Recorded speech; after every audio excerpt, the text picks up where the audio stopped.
अब देखना ये कि इस तीर का ज़ख्म कितना गहरा होता है, यानी शहबाज शरीफ के लिए आने वाले वक्तों में कितनी मुश्किल पैदा हो सकती है। कुछ खवातीन ने यहाँ पर तशद्दुद किया था, वो खवातीन कौन थी? डरा रहे हैं, धमका रहे हैं, डायरेक्ट कत्ल की धमकियाँ दे रहे हैं। सब्सक्राइब करें और बेल दबाएं ताकि कोई खबर रह न जाए।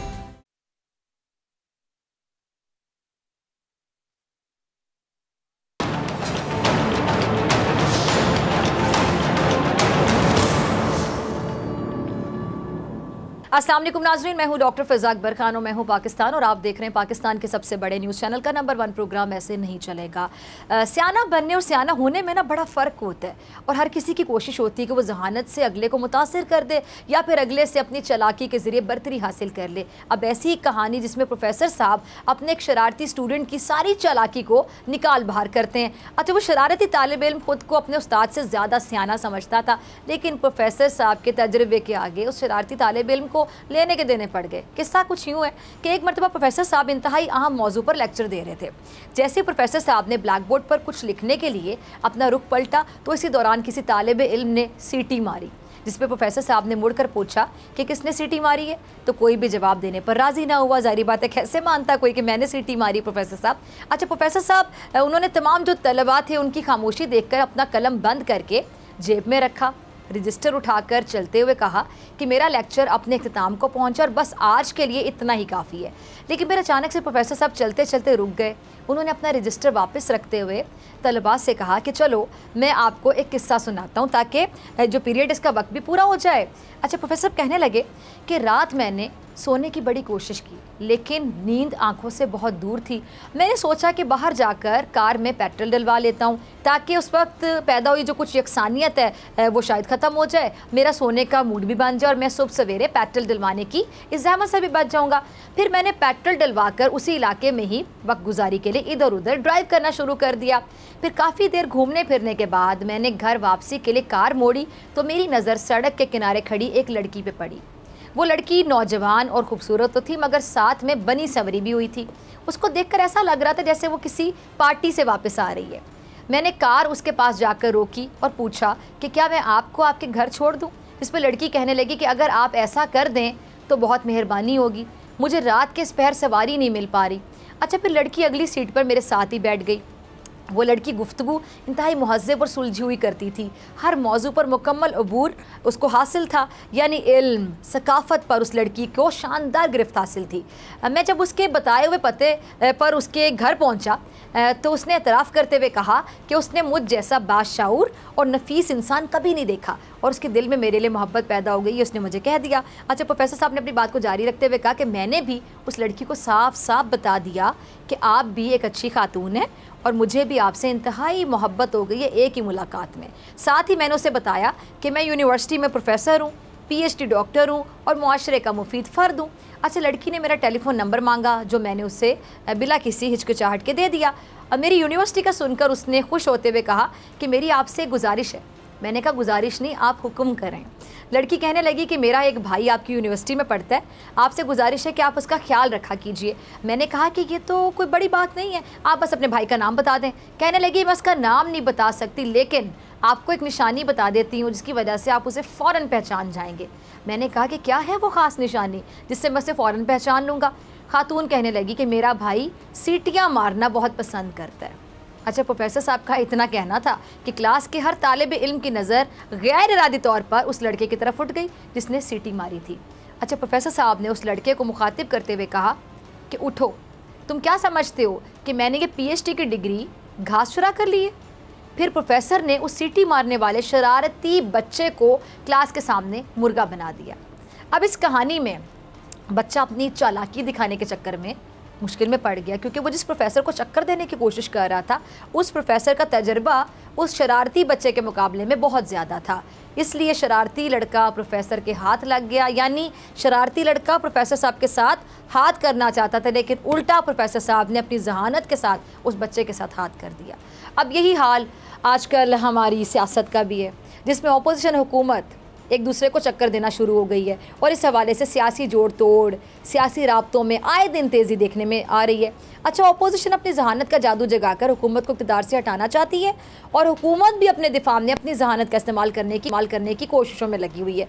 अब ऐसे वक्त में जहाँ सियासी दर्जा हरारत बढ़ने लगा, शहबाज शरीफ साहब हुकूमत के ख़िलाफ़ अदम एतमाद की तहरीक लाने के लिए बहुत ज़्यादा मुतहरिक नज़र आ रहे हैं और उनको बड़े मियाँ साहब की तरफ से भी हुकूमत को रुखसत करने के लिए कोई भी तरीका इस्तेमाल करने की इजाज़त मिल गई है। अब इसीलिए शहबाज शरीफ साहब हुकूमत के ख़िलाफ़ ऊंची परवाज़ भरना चाहते हैं और इसलिए अब हुकूमत शहबाज शरीफ के गिर्द एक बार फिर से घेरा तंग करना चाहती है और हुकूमत इसकी बाकायदा मनसूबाबंदी भी कर चुकी है। हुकूमत शहबाज शरीफ साहब को कैसे टफ टाइम देने जा रही है ये मैं ज़रा आगे जाके आपको बताती हूँ, लेकिन सबसे पहले शहबाज शरीफ ख़ानदान के ख़िलाफ़ होने वाली जो मनी लॉन्ड्रिंग रेफरेंस की समाअत है उसमें मैं बात करना चाहूँगी। इस मौके पर शहबाज शरीफ साहब और हमजा शहबाज साहब लाहौर के एहतसाब अदालत में पेश हुए। दौरान समाअत शहबाज शरीफ साहब ने कहा कि मुझ पर इल्ज़ाम था कि मैंने करप्शन की। शहबाज शरीफ का कहना था कि करप्शन से पैसा बनाया होता तो मैं कभी भी पाकिस्तान वापस ना लौटता, मैंने लंदन में ही रहना था, इसलिए असासे बनाए, मैंने इतने ज़्यादा हज़ार अरब रुपए कई मंसूबों पर बचाए और मैं कब्र में भी चला जाऊं तब भी हक़ाइक़ नहीं बदलने वाले। अब नाज़रीन, शहबाज शरीफ साहब के हरीफ ये सवाल उठा रहे हैं कि शहबाज शरीफ ने खुद मान लिया कि वो लंदन में रहना चाहते थे, यानी नून लीग की आला क़यादत का जीना मरना पाकिस्तान में नहीं बल्कि पाकिस्तान से बाहर है, लंदन में है और हुकूमत को पूरा यकीन है कि शहबाज शरीफ साहब कसूरवार हैं। शहबाज शरीफ साहब का दामन किसी सूरत साफ़ नहीं है और शायद यही वजह है कि हुकूमत अब शहबाज शरीफ को सियासी मैदान से आउट कराना चाहती है। जैसे कि मैंने आपको पहले भी बताया कि हुकूमत अब शहबाज शरीफ साहब के गिर्द घेरा तंग करने जा रही है। इस हवाले से हुकूमत ने पूरी मनसूबाबंदी कर ली है, बल्कि कहते कि आस्तीनें चढ़ा ली हैं और तहरीक इंसाफ ने मनी लॉन्ड्रिंग केस में शहबाज शरीफ के ख़िलाफ़ सख्त रवैया अपनाने का फ़ैसला कर लिया है। और तो और हुकूमत की जानिब से शहबाज शरीफ केस की अदालती कार्रवाई बराह रास्त दिखाने के मुतालबे की करारदाद कौमी असम्बली में पेश की जाएगी। इस हवाले से हुकूमत की जानिब से कानूनी और सियासी महाज के लिए हिकमत अमली को हतमी शक्ल दे दी गई है। अच्छा, तहरीक इंसाफ ने कौमी असम्बली में करारदाद लाने का हतमी फ़ैसला कर लिया, जिसमें मुतालबा किया गया कि शहबाज शरीफ का केस बराह रास्त दिखाया जाए और फ़ारूक हबीब साहब कौमी असम्बली में ये करारदाद पेश करेंगे। हुकूमत ने यह तक तय कर लिया कि शहबाज शरीफ के मनी लॉन्ड्रिंग केस का फैसला होने तक शहबाज शरीफ को असम्बली में तकरीर नहीं करने दी जाएगी। अब इस सिलसिले में तहरीक इंसाफ के अरकान कौमी असम्बली में शहबाज शरीफ की तकरीर के दौरान भरपूर एहतजाज करेंगे।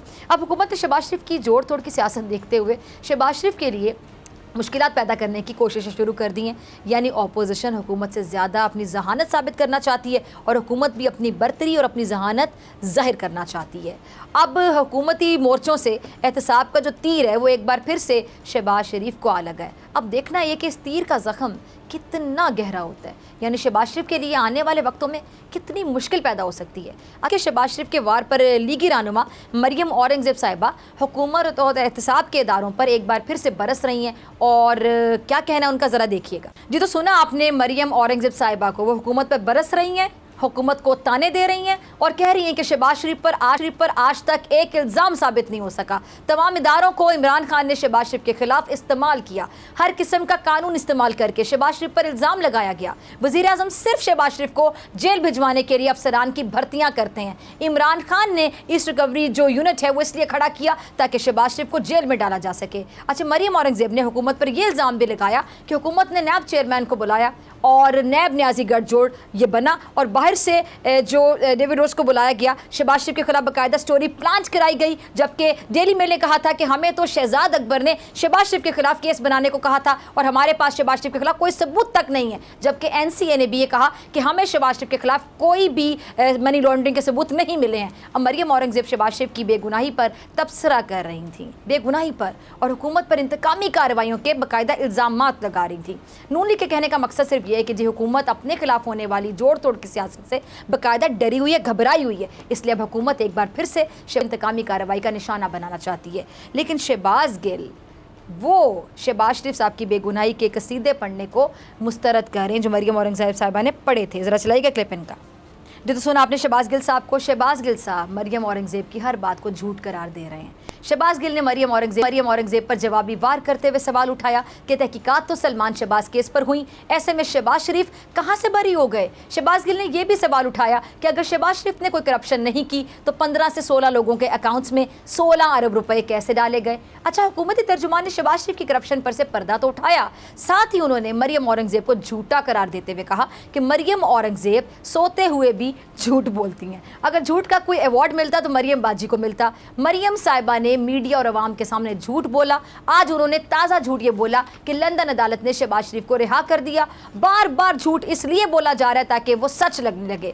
अगर शहबाज शरीफ बेगुनाह है तो मरियम औरंगजेब शहबाज शरीफ की जमानत का कोई सबूत पेश करें, यानी नून लीग के बयानात हों या फिर हुकूमत के जवाबी बात जाने। माहौल काफ़ी कशीदा नजर आ रहा है और शाहिद खकान अब्बासी साहब वो भी शहबाज शरीफ की बेगुनाही का दावा कर रहे हैं, हुकूमत पर कड़ी तनकीद कर रहे हैं। ज़रा चलाइएगा इनका क्लिप। सुना आपने शाहिद खकान अब्बासी साहब को, वो कहते हैं कि जी मौजूदा हुकूमत में झूठ की इब्तिदा वज़ीर आज़म के दफ्तर से होती है। शहबाज शरीफ के खिलाफ बरतानवी अखबार एक सबूत पेश नहीं कर सका। नेशनल क्राइम एजेंसी की रिपोर्ट से साबित हो गया कि शहबाज शरीफ और उनके ख़ानदान ने गुज़िश्ता 15 सालों में मनी लॉन्ड्रिंग या कोई भी करप्शन नहीं की। अच्छा, शाहिद खकान अब्बासी साहब ने शहजाद अकबर और चेयरमैन नैब का नाम ECL में डाले जाने का मुतालबा किया और यह भी कहा कि उनका एहतसाब होना बहुत ज़रूरी है क्योंकि उन्होंने शहबाज शरीफ पर जाली मुकदमात बनाए। अब इस सारी सूरत हाल के बाद ये वाज़ेह होता है कि नून लीग हर सूरत में शहबाज शरीफ को एहतसाब के शिकंजे से बचाना चाहती है, क्योंकि इस वक्त अपोजिशन के मुतहरिक होने की वजह सिर्फ और सिर्फ एक नाम शहबाज शरीफ और हुकूमत की हर मुमकिन कोशिश कि ये एक नाम यानी शहबाज शरीफ को एहतसाब के जाल में फंसाकर अपोजिशन को कमज़ोर किया जा सके ताकि नून लीग का मोराल डाउन हो सके, गिर सके। और अब तो साबिक वज़ीर आज़म नवाज शरीफ साहब की जो तबी रिपोर्ट है उसका जायज़ा लेने वाले मेडिकल बोर्ड ने अमरीकी निजात डॉक्टर फयाज की जो तहरीर एक बार फिर से मुस्तरद की है। अब जहाँ अपोजिशन को कुछ फ़ायदे हासिल हो, कुछ नाकामियाँ कह लें कि अपोजिशन के हिस्से में आ रही हैं, लेकिन बिलावल साहब बड़े पुरुमीद हैं। उनको बड़ा यकीन है कि हुकूमत नाकाम होने वाली है। अपोजिशन अदम एतमाद की तहरीक को कामयाब बनाकर हुकूमत के खिलाफ एक बड़ी फतह हासिल करने वाली है। ज़रा सुनिएगा बिलावल साहब को। जी तो सुना आपने बिलावल को। बिलावल कहते हैं कि जी खान साहब ने 10 वज़ीरों को बेहतरीन परफॉर्मेंस पर इनामात से नवाजा, लेकिन खान साहब ने बाकी सारी काबीना पर खुद अदम एतमाद का इजहार कर दिया। अब बिलावल को यकीन है कि अदम एतमाद की तहरीक से दूध का दूध और पानी का पानी हो जाएगा। और बिलावल इतने यकीन के साथ ये बात इसलिए कर रहे हैं क्योंकि इस वक्त हुकूमती सफ़ों में सब बंदी हो चुकी है। हुकूमती इत्तेहादी भी कलाबाजियाँ खा रहे हैं और ख़बरों के मुताबिक बलोचिस्तान अवामी पार्टी ने वजारत ना मिलने पर विफाकी हुकूमत का साथ छोड़ने की धमकी दी है।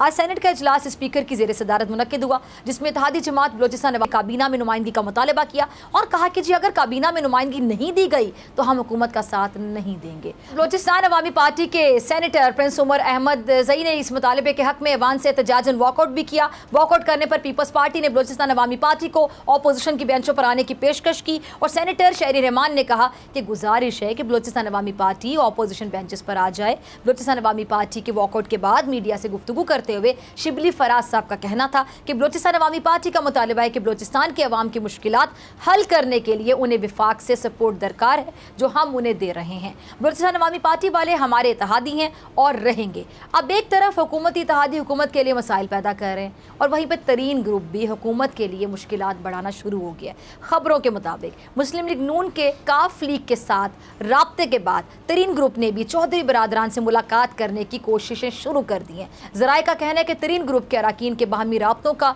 इब्तदाई राउंड मुकम्मल हो चुका है और अब आइंदा हफ्ते तरीन ग्रुप भरपूर सियासी सरगर्मियों का सिलसिला शुरू करेगा। इस हवाले से बाज़ाब्ता इजलास जल्द तलब किए जाने का इम्कान भी है। अच्छा, ज़राए का यह भी कहना है कि तरीन ग्रुप सियासी सूरत हाल से अलग नहीं रहेगा और अपना भरपूर सियासी किरदार भी अदा करेगा। अब ऐसा नहीं है कि हुकूमत को अपने ऊपर बढ़ते दबाव का एहसास नहीं है, लेकिन हुकूमत पीपल्स पार्टी और नून लीग को बज़ाहिर अपना खौफ और अपना डर नहीं दिखा रही, बल्कि उन्हें आईना दिखा रही है। जैसा कि महमूद साहब जरदारी साहब को करप्ट और नवाज शरीफ साहब को भगोड़ा करार दे रहे हैं, और साथ वो ये भी कह रहे हैं कि हुकूमत अपनी मुद्दत हर सूरत पूरी करेगी। ज़रा सुनिएगा। जी तो सुना आपने शफकत महमूद साहब को। वो कहते हैं कि जी हम किसी से डरने वाले नहीं हैं, बल्कि अपोजिशन वाले अपने मुकदमात से डर रहे हैं और खौफ खा रहे हैं। ये लोग 3.5 साल से हुकूमत को घर भेजने की कोशिश कर रहे हैं, लेकिन ये अपने मकसद में ना कभी कामयाब हुए और ना आइंदा कभी कामयाब हो सकेंगे। अच्छा, शफकत महमूद साहब कि अपोजिशन सिर्फ और सिर्फ NRO चाहती है, जबकि सेनेटर फैसल जावेद तंजिया तौर पर अपोजिशन को NRO दे भी रहे हैं। क्या कहना था उनका, ज़रा क्लिप चलाइएगा। ये तो सुना आपने, फैसल जावेद क्या कह रहे हैं कि जी ऑपोजिशन को उसी सूरत एनआरओ मिलेगा अगर वो बैरून मुल्क अपनी सारी जायदादें भेजें, एक एक पैसा पाकिस्तान लेकर आएँ, अपने सारे टब्बर को पाकिस्तान लेकर आएँ, तो इमरान खान उनको एनआरओ दे देंगे। यानी हुकूमत समझती है कि ऑपोजिशन की सियासत आवाम के लिए नहीं है बल्कि एनआरओ के लिए। अब यहाँ हर कोई अपनी जहानत से एक दूसरे को शिकस्त देना चाहता है, नीचा दिखाना चाहता है, बताना चाहता है कि मुझसे ज़्यादा ज़हीन कोई नहीं है। और इस शिकस्त के चक्कर में अवाम जो है बेचारे रुल कर रह गए हैं। अगर रहबरों की सियासत से अवाम मुकम्मल तौर पर दिल बर्दाश्ता हो गए तो फिर क्या होगा? फिर अवाम कह उठेंगे ऐसे नहीं चलेगा। मिलते हैं ब्रेक के बाद।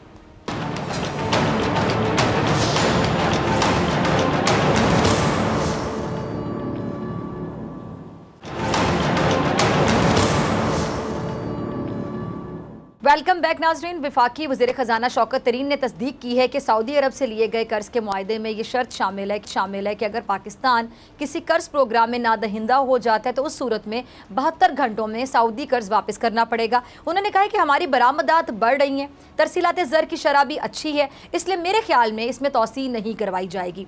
अच्छा, अब दूसरी जानिब IMF के नुमाइंदे ने कहा है कि पाकिस्तान को सिर्फ टैक्स से मुतालिक इक़दामात तक महदूद नहीं रहना चाहिए बल्कि इसे मईशत की मुसाबकत बढ़ाने के लिए दीगर तरीके भी तलाश करने चाहिए। इस पर बात करने के लिए मेरे साथ माहिर मुआशियात एक वज़ीर ख़जाना किसी तारुफ के मोहताज नहीं डॉक्टर सलमान शाह साहब मौजूद हैं। डॉक्टर साहब बहुत शुक्रिया वक्त देने के लिए। डॉक्टर साहब, तफसीलात के मुताबिक सऊदी अरब ने पाकिस्तान को $3 अरब कर्ज दिया, जिस पर जो सालाना शरह सूद है वो 4% है, जो हर 3 माह में अदा करना होगा। और सऊदी अरब को कर्ज की वापसी यकमुश्त होगी, जिसके लिए 1 साल का टाइम फ्रेम मुकर्रर किया गया है। तो आप क्या समझते हैं डॉक्टर साहब की हुकूमत ने गलती तो नहीं कर दी इन शराइत पर सऊदी अरब से कर्ज लेकर? नहीं, आई डोंट थिंक ये कोई स्पेशल पाकिस्तान के लिए कोई उन्होंने ये टर्म रखी है।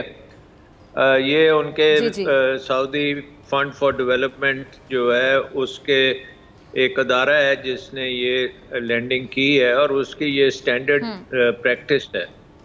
दूसरी बात ये है कि इसका जो इंटरेस्ट रेट है वो खासा कम है कंपेयर टू जब आप बॉन्ड इशू करते हैं या सुकूक इशू करते हैं तो उससे ये खासा कम है। सो आई थिंक इसमें कोई ऐसी मसले वाली बात नहीं है। ठीक है। अच्छा डॉक्टर साहब, ये कुछ लोग जो तनकीद कर रहे हैं, फिर उनकी तनकीद जो है आपको लगता है कि बिल्कुल बेबुनियाद तनकीद है, बिल्कुल नाजायज़ तनकीद है, नहीं बनती इस पे तनकीद? देखिए, अब ऑपोजिशन ने तो तनकीद ज़रूर करनी है, ये उनका काम है और वो हाईलाइट करते हैं, लेकिन उसको आपने उसी पर्सपेक्टिव में देखना है कि क्या वो कंस्ट्रक्टिव क्रिटिसिज्म है या वो for the sake of criticism कर रहे हैं। मेरे ख्याल में इस वक्त क्योंकि पाकिस्तान को बहुत ज़रूरत है फॉरेन फाइनेंसिंग की, और पाकिस्तान ने अभी आपने देखा है कि एक सकूक भी किया है, $1 बिलियन आपको वहाँ से मिले हैं, और वो जो इंटरनेशनल रेट है आपका उस पे आपको मिला है, जो आपकी क्रेडिट रेटिंग की वजह से वो आप एक्सेस करते हैं। तो उस रेट से कम पे आपको अगर सऊदी अरेबिया ने फाइनेंसिंग दी है तो आई थिंक इसमें कोई हर्ज नहीं है, ये बेहतरी के लिए अच्छी चीज़ है। हमें कभी नहीं भूलना चाहिए कि हमारा मुल्क जो है एक कर्ज़ों का जाल है, उसमें हम फंसे हुए हैं। उससे निकलने के लिए आपको कर्ज़े लेने पड़ेंगे ताकि आप डिफ़ॉल्ट ना करें और आपकी इकॉनमी जो है वो बतदरीज बेहतर होती जाए और ग्रो करती जाए, ताकि ये कर्ज़ों का बोझ जो है वो आहिस्ता आहिस्ता कम होना शुरू हो जाए। सो ये एक बड़ी सोची समझी स्ट्रेटजी के तहत आपको फाइनेंसिंग आप ले रहे हैं, और ये अभी हमें और फाइनेंसिंग की ज़रूरत होगी क्योंकि हमारे जो अगले 3 साल जो है उसमें रीपेमेंट्स बहुत हैवी हैं। हमारे मुल्क ने जो कर्जे लिए हुए हैं पहले से, उनकी जो वापसी की रिपेमेंट्स हैं वो बहुत बड़ी बड़ी रिपेमेंट्स हैं।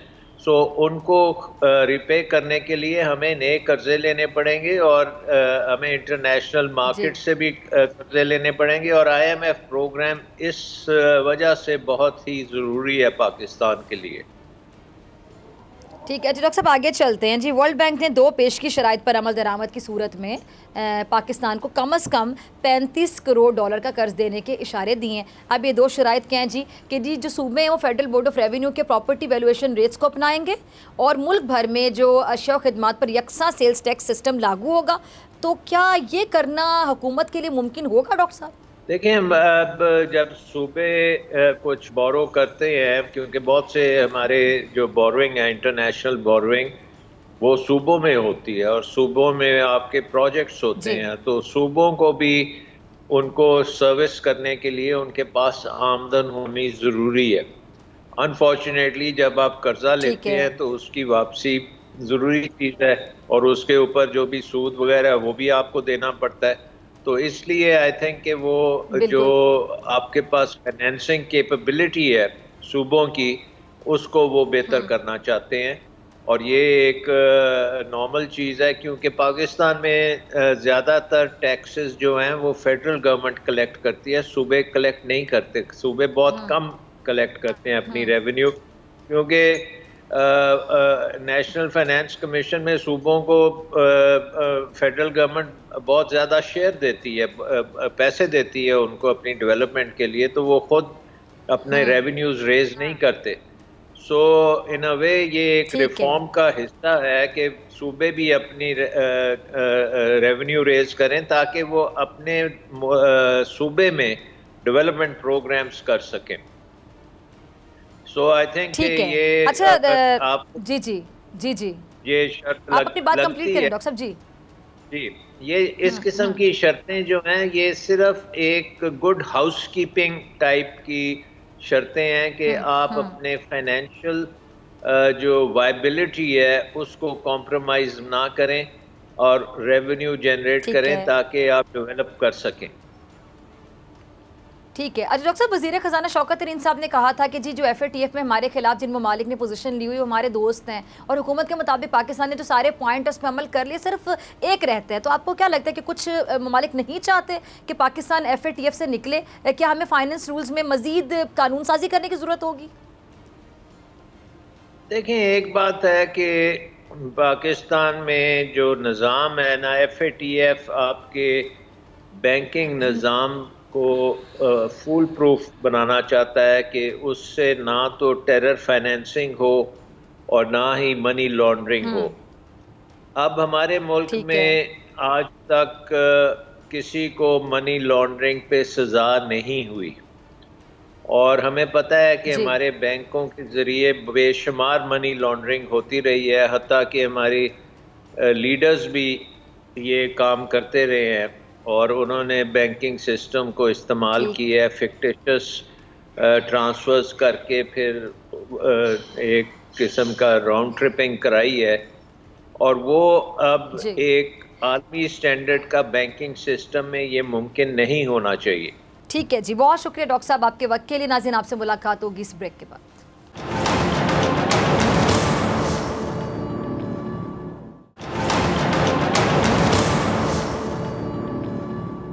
वेलकम बैक नाजरीन। कुछ रोज़ पहले नवाबशाह की पीपल्स मेडिकल यूनिवर्सिटी की डॉक्टर परवीन रिंद से मुबैना ज़्यादती और तशद्दुद का वाक़या पेश आया था और फिर मेडिकल रिपोर्ट्स में उन पर तशद्दुद साबित भी हो गया था और डॉक्टर परवीन की जानिब से ये इल्ज़ाम भी लगाया गया था कि जी यूनिवर्सिटी में लड़कियों को ज़्यादती के बाद कत्ल कर दिया जाता है और ज़्यादती के बाद कत्ल की जाने वाली लड़कियों की लाश को पंखे से लटका कर ख़ुदकुशी का रंग दिया जाता है। उनके इंकशाफात पर सिंध हुकूमत ने तहकीकात के लिए 3 रुकनी कमेटी तश्कील दी और आज डॉक्टर परवीन की मुद्दत में मुल्ज़िमान के खिलाफ मुकदमा दर्ज कर लिया गया है। अच्छा, एक और जो वाक़या आपको पता है, डॉक्टर नौशीन शाह की मुबैना जो खुदकुशी का केस था उसमें भी जो DNA की रिपोर्ट उसने आम सवालात उठा दिए। DNA की रिपोर्ट क्या बताती है कि जी डॉक्टर नौशीन शाह के नमूनों में एक मर्द का DNA मिला है जो कि डॉक्टर नम्रता कुमारी के हासिल किए गए नमूनों के DNA से में भी मौजूद था, जबकि दोनों की लाशें अलग अलग मेडिकल कॉलेज से मिली हैं। अच्छा, ये नवाबशाह की मेडिकल यूनिवर्सिटी में होने वाले वाक़या है, इस पर बात करने के लिए मेरे साथ मौजूद मेहमान मौजूद हैं। ख़ुद डॉक्टर परवीन रिंद मौजूद हैं, मुतासिरा डॉक्टर। बहुत शुक्रिया डॉक्टर साहबा ज्वाइन करने के लिए। और रुकने सिंध असम्बली सीनियर रहनुमा GDA नुसरत सहर अब्बासी साहिबा। नुसरत साहिबा बहुत शुक्रिया वक्त देने के लिए। डॉक्टर परवीन, मैं आपसे शुरू करना चाहूँगी, फिर नुसरत साहिबा मैं आपकी तरफ आती हूँ। डॉक्टर परवीन, सबसे पहले मैं जानना चाहूँगी कि जिन पर आपने इल्ज़ाम लगाया है डायरेक्टर नर्सिंग डॉक्टर गुलाम मुस्तफ़ा, वो आपसे क्या चाहते थे और वो और वो आपको क्यों हिरासा कर रहे थे और कब से? वो मुझे फर्स्ट ईयर से लेके हिरासा कर रहे थे और उसके बाद वो जिंसानी ताउन रखना चाहते थे, जिससे मैंने इनकार किया।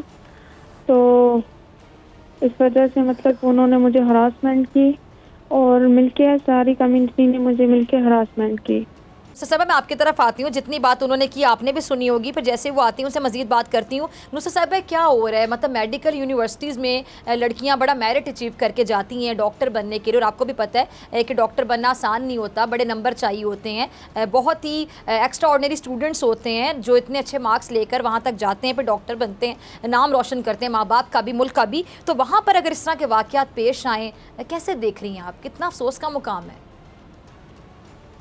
थैंक यू सो मच जी, बहुत शुक्रिया। पहले तो इस बच्ची के साथ मैं हमदर्दी करूंगी, लेकिन आई डोंट नो कि उनका राब्ता मुनक़ता हो गया। वो बहुत कुछ और बहुत सारी ऐसी चीज़ें बताना चाह रही टीम उनसे दोबारा राब्ता कर रही है जी।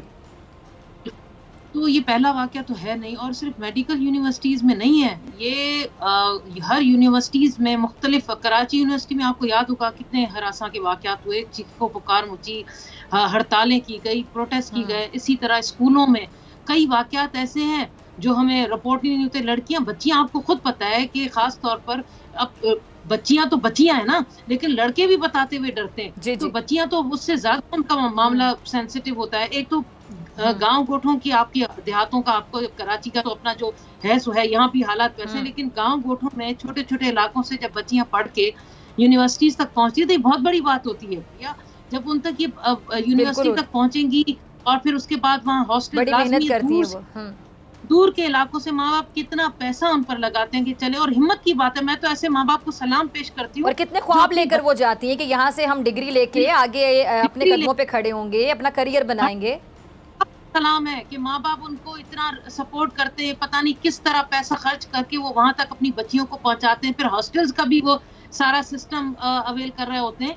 तो इतना कुछ होने के बाद फिर वहां पर बच्चियों को खास तौर पर या तो हॉस्टल्स में कमरा नहीं मिलता, कमरा मिलने के लिए किस कदर उनको मुश्किलात का सामना करना पड़ता है, ये भी आप देख लें। उसके बाद जब वो हॉस्टल्स में आती, कोई अच्छी शक्ल है, कुछ कैसा है, तो फिर वहाँ के कोई प्रोफेसर है, वो मर्द हजरात है या रजिस्ट्रार होगा या वीसी हुई, वो भी XYZ उनको पसंद आ गई। अब पसंद आ गई तो उनके तरीकेकार होते या तो मार्क्स कम देने के धमकियाँ या फिर फेल कर देने की धमकियाँ। डॉक्टर परवीन, आपसे राब्ता मुनक़ता हो गया था, आपने पुलिस को जो बयान दिया था कि कुछ ख़वातीन ने आप पर तशद्दुद किया था, वो ख़वातीन कौन थी? उनकी आपसे कोई दुश्मनी थी या फिर किसके कहने पर उन्होंने ऐसा किया, आपको कुछ अंदाज़ा हो? वो डायरेक्टर मुस्तफ़ा राजपूत के कहने पर मुझे कर रही थी, कत्ल करने की कोशिश कर रही थी, और मैं अपने रूम में बैठी थी।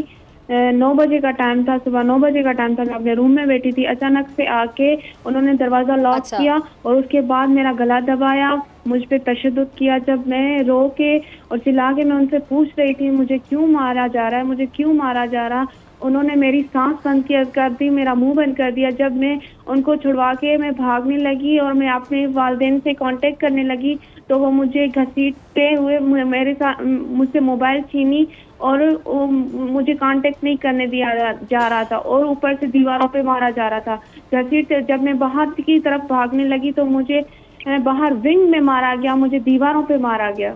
डॉक्टर परवीन, ये जिन्होंने आप पर इतना ये तशद्दुद किया वो कौन थी? वो वार्डन थी, फरीन और आतिका, ये दोनों वार्डन थी। नहीं, ये हॉस्टल की वार्डन आप पे तशद्दुद करती रही? जी, वार्डन तशद्दुद करती रही मुस्तफ़ा राजपूत के कहने पर। डॉक्टर परवीन, मैं कुछ समझना चाहती हूँ, किसके कहने पर? मुस्तफ़ा राजपूत के कहने पर। मुस्तफ़ा राजपूत कौन है? मुझे बार डायरेक्टर है वो। अच्छा, डॉक्टर गुलाम मुस्तफ़ा जो है उनकी आप बात कर रही हैं, जो डायरेक्टर हैं। अच्छा, मुझे बताएं, जो डायरेक्टर हैं मतलब उनका ताल्लुक है, उनकी सलाम दुआ बहुत अच्छी है, या वो भी जारी बात है वो डायरेक्टर थे तो वो भी अपनी जॉब के हाथों मजबूर होकर आप पे तशद्दुद करी थी? बहरहाल बनता नहीं था वार्डन्स का आप पे तशद्दुद करना। आपको क्या समझ आई ये पूरी बात, और डायरेक्टर साहब आपसे क्या चाहते थे?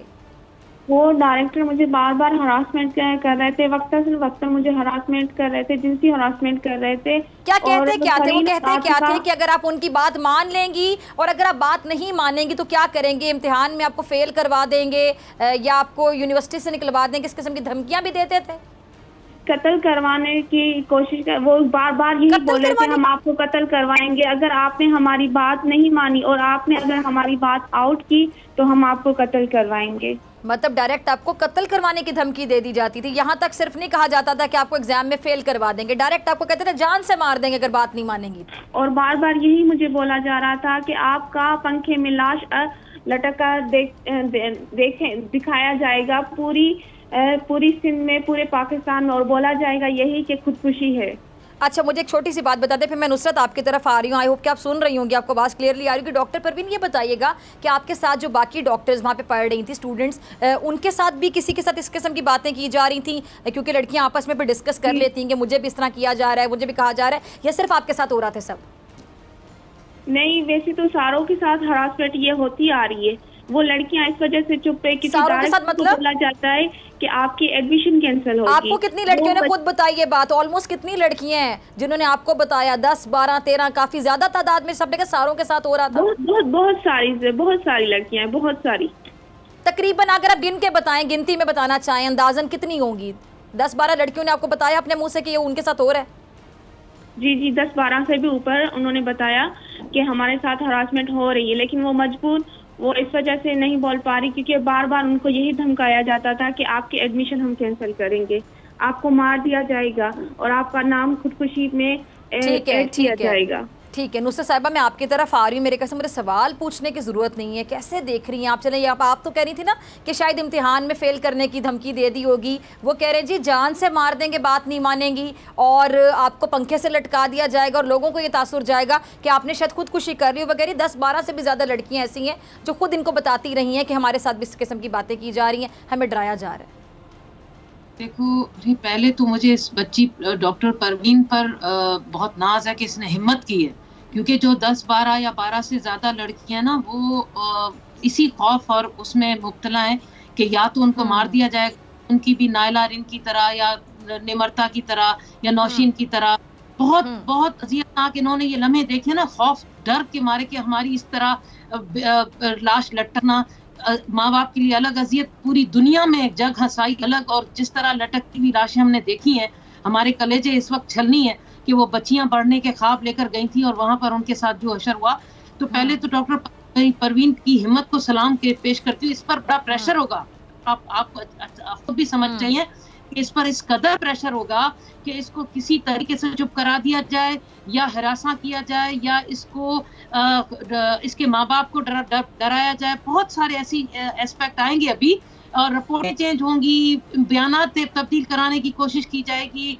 हमारा ये सिंध जो है ना, हमारे सिंध में, पाकिस्तान में तो दूसरे सूबों में भी हो रहा है जो होगा, लेकिन मैं चूंकि यहाँ से बिलोंग करती हूँ और आप भी यहाँ से, तो हमें इन जैसे वाकयात को देखते हुए अब तो बड़ा सब कोई डरने लगा अपनी बच्चियों को यूनिवर्सिटी भेजते, यूनिवर्सिटीज हॉस्टल्स भेजते। खुदा न खास्ता क्या असर होगा।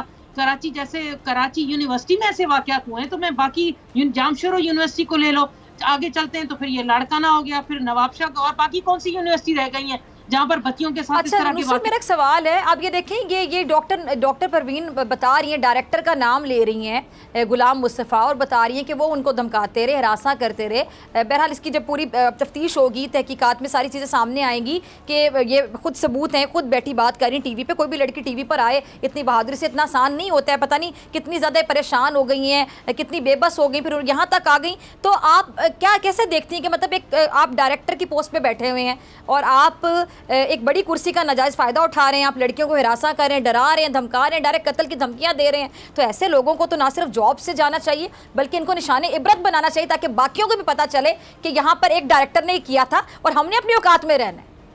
क्या बात है, ये तो ये चीज तो हमारे दिलों का। I am sorry for my words, मतलब मुझे गुस्सा आ रहा है। आप देखें ना कि आप अपनी लिमिट्स में रहे, आप अपनी बाउंड्रीज में रहे, आप क्रॉस करें, मतलब अपनी औकात में रहे। आप बच्चियों को हिरासा करने के लिए बैठे हुए डायरेक्टर की कुर्सियों पर। गुस्सा तो अपनी जगह, खून खोल रहा है, गुस्सा तो अपनी जगह। कैसे शख्स हमारे सामने आ जाएं तो पता नहीं हम इनका क्या असर कर दें।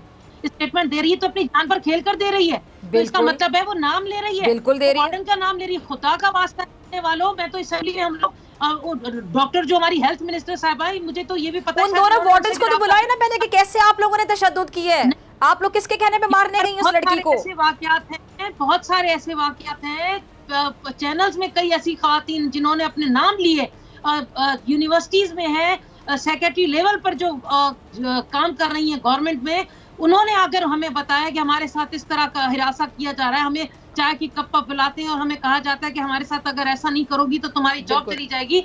ये पहला वाकया नहीं है, ऐसे हज़ारों लाखों वाकयात हैं। बच्चियां हमारी बिल्कुल ऐसे वाकयात, इनकी रोकथाम बहुत जरूरी है, एग्जाम्पल सेट करनी जरूरी है, बिल्कुल। अच्छा डॉक्टर परवीन, मैं लास्ट में सिर्फ आपसे जानना चाहूंगी, मेरे पास 20 सेकंड्स हैं, आप ये बताइएगा जो 2 वार्डन्स हैं इस टाइम पे वो कहाँ पर हैं, वो जरा बताइएगा, उनके बारे में कुछ आपको पता है? अभी तो मुझे कुछ भी नहीं पता, लेकिन हमने FIR दर्ज की, अभी तक FIR का भी मुझे रेस्पॉन्स नहीं मिला। और आज भी मैं नवाब शाह गई थी, मुझे मेरे पीछे बहुत गाड़ियां लगी, मुझे डराया, मुझे धमकाया और मुझे ब्लैकमेल किया जा रहा है, आपको हम मारेंगे और आप इस केस से हाथ उठाएं। आप मेरे पेरेंट्स को, मुझे खतरा है, मुझे कोई भी सिक्योरिटी नहीं दी गई और मुझे कोई भी तहफ़्फ़ुज़ नहीं दिया गया अभी तक। ठीक है जी, हम आपके लिए दुआ गो हैं, हम लम्हा बलम्हा आपके लिए आवाज़ उठाते रहेंगे। और जितने भी लोग इस टाइम पर सुन रहे हैं, ये सिचुएशन आपके सामने है कि एक डायरेक्टर की पोस्ट पे बैठा हुआ वो बंदा है और वो लड़कियों को ऐसे हिरासा कर रहा है कि अगर मेरी बात या मेरे नाजायज़ मुतालिबात आप पूरे करेंगे तो आप रहेंगे, वरना सिर्फ एग्जाम में फेल करने की धमकी नहीं, जान से मारने की धमकी कि पंखे का सर लटका दिया जाएगा, खुदकुशी का रंग दे दिया जाएगा। किसकी सपोर्ट पे सब कुछ किया जा रहा है, ये सवाल मैं छोड़े चले जा रही हूँ। दोनों मेहमानों का बहुत शुक्रिया। और नाज़रीन, इसी के साथ डॉक्टर फ़ैज़ा अकबर खान को दीजिए इजाज़त, आपसे मुलाकात होगी इंशाल्लाह पीर के रोज़, सेम टाइम सेम चैनल। अगर ज़िंदगी ने वफ़ा की, दुआओं में याद रखिएगा, अपना बहुत ख्याल रखिएगा। लाने के बाद